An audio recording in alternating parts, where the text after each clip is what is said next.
Mula pagbebenta ng retail o patingi-tingi, ngayon tumatanggap na sila ng bulk o bultuhang orders.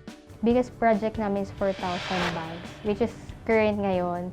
We're still doing it, and then we're really grateful kasi nga they trusted us. Mula 1, 5 na ang mananahin nila ngayon at kung dati ay sa Marikina lang, may patahian na rin sila sa Antipolo. Minsan, masyadong maraming corporate projects, so naapektuhan yung retail namin. Kaya we're planning na kumuha din ng iba pang mananahe to really supply the demand. Peak season nila ang bare months pero kahit ibang buwan, malakas pa rin daw ang benta. Per month namin right now is 6 digits. Tapos pag peak season, which is yung bare months, mabot kami ng 7 digits.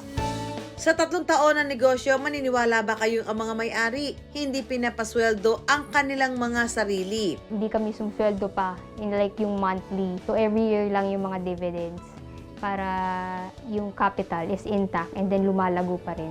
We still have full-time jobs and parang side hustle lang siya. Pero sobrang laki talaga nung business na. Karamihan sa kinikita sa negosyo pa rin ang balik. Nagdagdag sila ng makina at mga materyales. Sa ganitong paraan daw, mas madaling mapapalaki ang negosyo. Right now, we're planning naman na mag-put up ng website and then we want to cater din sa international markets. After the website, we're planning to make an apparel, so mga clothing, mga jackets and all.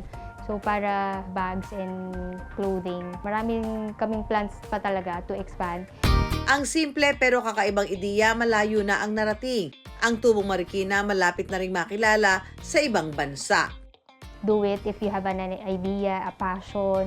Doon mo kasi makikita na if mag-excel ka ba doon, gusto mo ba talaga yon, yun yung stepping stone mo to be successful in everything that you do. Second is put God in center of your business kasi the knowledge, the wisdom, the resources, it all comes from Him. So, kaya napakahalaga na nasa center din si Lord sa business.